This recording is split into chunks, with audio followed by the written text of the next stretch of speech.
नमस्कार दोस्तों। तो मैं आज आप लोगों के लिए एक नया टॉपिक लेके आया हूँ। ये टॉपिक है बलों के समांतर चतुर्भुज का नियम। बहुत ईजी टॉपिक है, अगर थोड़ा-सा केयर करेंगे तो आ जाएगा और एग्ज़ाम में क्वेश्चन भी पूछा जाता है। बहुत ईजी है, आप लोग बस केयर होके देखिए, ठीक है? तो बलों के समांतर चतुर्भुज का नियम कहता है कि यदि किसी कॉन्करेंट बिंदु पर 2 फ़ोर्स हैं, ठीक है? Q है और P है और किसी थीटा कोण से ये दोनों किसी पिंड पर फोर्स लगा रहे हैं, तो समांतर चतुर्भुज का नियम कहता है कि उन दोनों फोर्सों के पैरेलल 2 लाइन खींचने पर ये और ये एक समांतर चतुर्भुज का निर्माण होगा। तो उसका जो विकर्ण होगा ये R, इसका जो विकर्ण होगा वही रिजल्टेंट और डायरेक्शन बताएगा, ठीक है? तो आइए देखते हैं हम।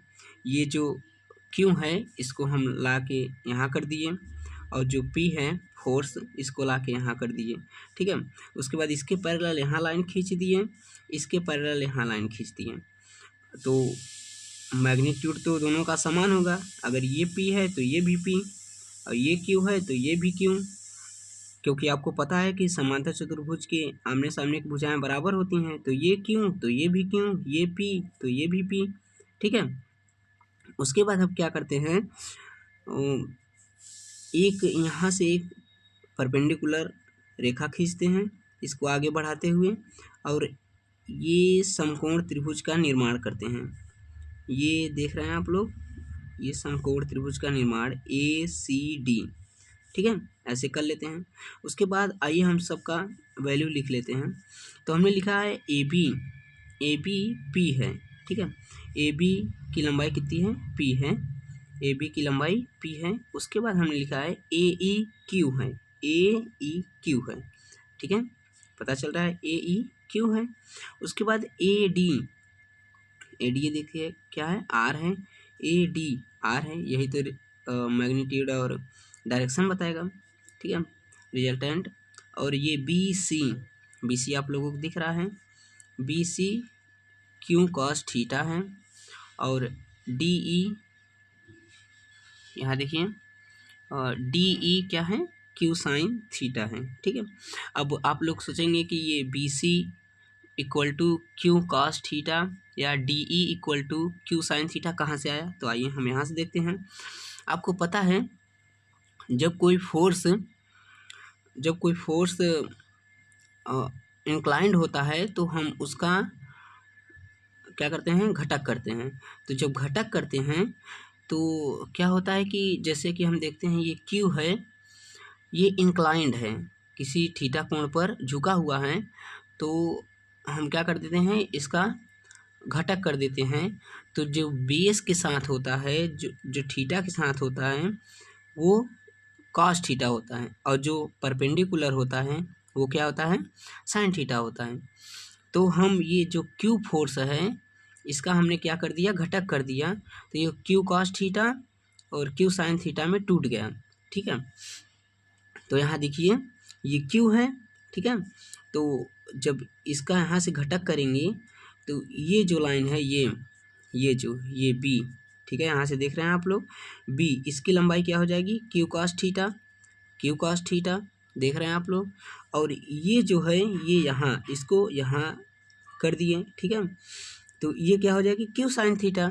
जैसे सेम यहाँ है Q sin थीटा, ये परपेंडिकुलर है ना, तो ये Q sin थीटा, ठीक है? यहाँ समझ में आया इतना, ठीक है? उसके बाद कुछ नहीं करना है, इसके बाद सब कीजिए, बस आपको यहीं पे दिमाग लगाना है कि ये जो Q फोर्स है इसको हमने विघटित कर दिया किसमें?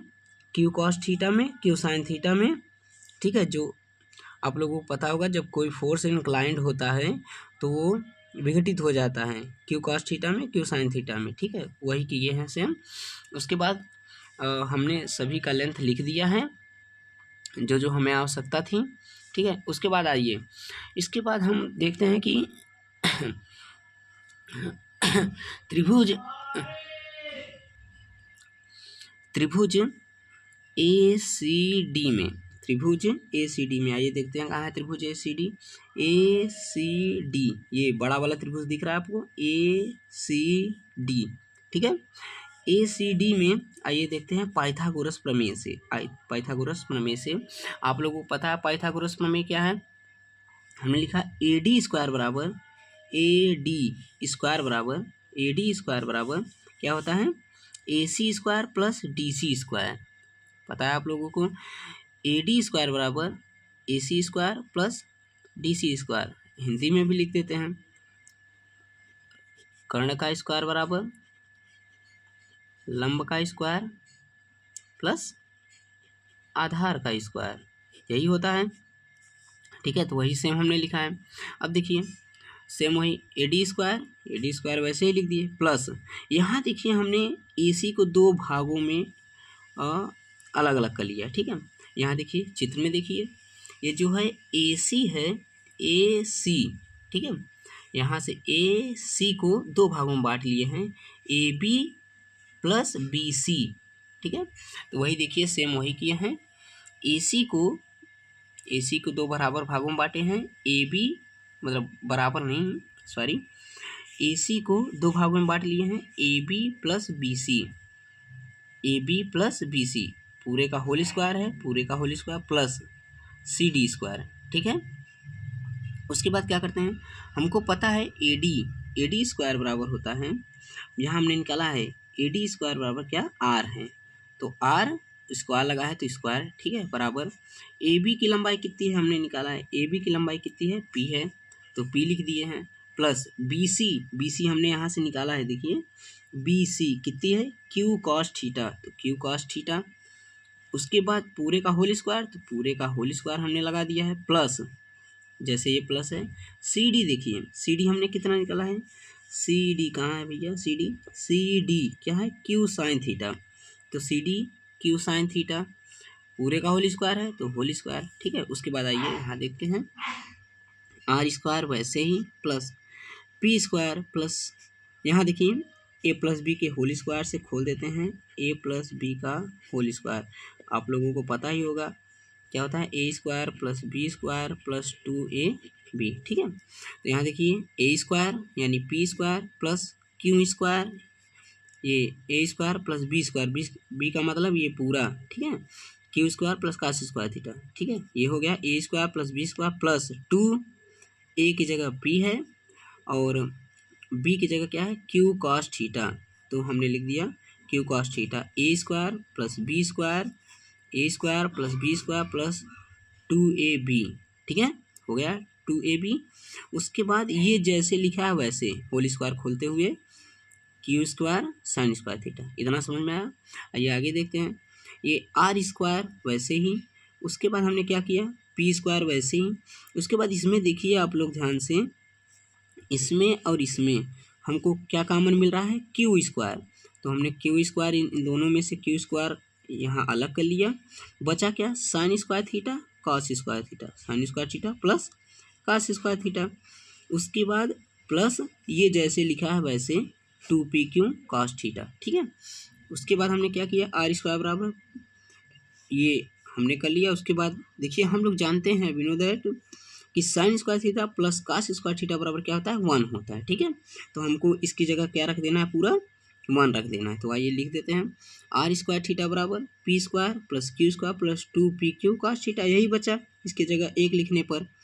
उसके बाद हमारा देखिए रिजल्टेंट निकल आया, ठीक है, परिणाम निकल आया। R बराबर क्या होता है, अंडर, ये स्क्वायर को इस तरफ लाने पर अंडर रूट हो जाएगा, तो हो जाएगा P square plus Q square plus 2PQ cos theta, यही फार्मूला है आपको रिजल्टेंट निकालने का, ठीक है। पैरेललोग्राम का यानी समांतर चतुर्भुज बलों के नियम में यही केवल 2 फार्मूले हैं। ये पहला फार्मूला ये है रिजल्टेंट के लिए, बहुत ईजी है, ठीक है। या तो थीटा का मान दिया रहेगा या इन दोनों में से किसी एक का वैल्यू दिया रहेगा, ठीक है।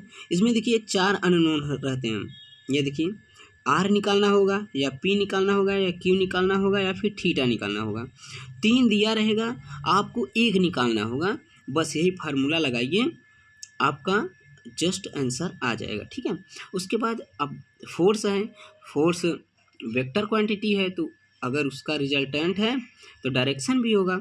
डायरेक्शन के लिए हम लोग क्या करते हैं, कुछ बहुत आसान है। डायरेक्शन के लिए क्या करते हैं, tan थीटा इक्वल टू, आपको पता है tan थीटा लगाते हैं, तो tan थीटा बराबर लंब बटे आधार होता है। ठीक है, लंब बटे आधार होता है। तो आइए चित्र में देखते हैं लंब कहाँ है, आधार कहाँ है। तो फिर से देखिए त्रिभुज वही सेम ACD में, ठीक है, ACD में लंब क्या है, ये है। ठीक है, CD की लंबाई कितनी है, Q sin थीटा। तो सेम हमने वही लिखा है, देखिए tan थीटा बराबर CD। ठीक है, देख रहे हैं आप लोग, CD, ये CD, आधार कितना है AC। ठीक है, तो वही लिख दिए हैं AC। ठीक है, उसके बाद देखिए CD वैसे ही। उसके बाद AC को जैसे यहाँ दो भागों में बांटे थे, BC प्लस ये AB प्लस BC में, देखिए AB प्लस BC में, AC को दो भागों में AB प्लस BC। ठीक है, तो वही लिख दिए हैं AC को AB प्लस BC। ठीक है, अब आइए सबका वैल्यू रख देते हैं, आ जाएगा। तो tan थीटा बराबर होता है, यहाँ देखिए CD का मान हमने कितना निकाला है, CD, देखिए कहीं होगा, ये देखिए C, ठीक है, C और D, CD का वैल्यू Q sin थीटा, तो वही लिख दिया हमने। यहाँ देखिए Q sin थीटा बटे AB का वैल्यू कितना है, P है। ठीक है, देखिए यहाँ AB का P है, AB का क्या है, P है, देखिए यहाँ है ना AB का P, तो AB का P लिख दिया हमने, प्लस BC है, तो BC क्या है, आइए देखते हैं BC क्या है। देखिए BC है Q cos थीटा, तो हमने यहाँ Q cos थीटा लिख दिया। ठीक है, Q cos थीटा। उसके बाद आ गया, अब यहाँ से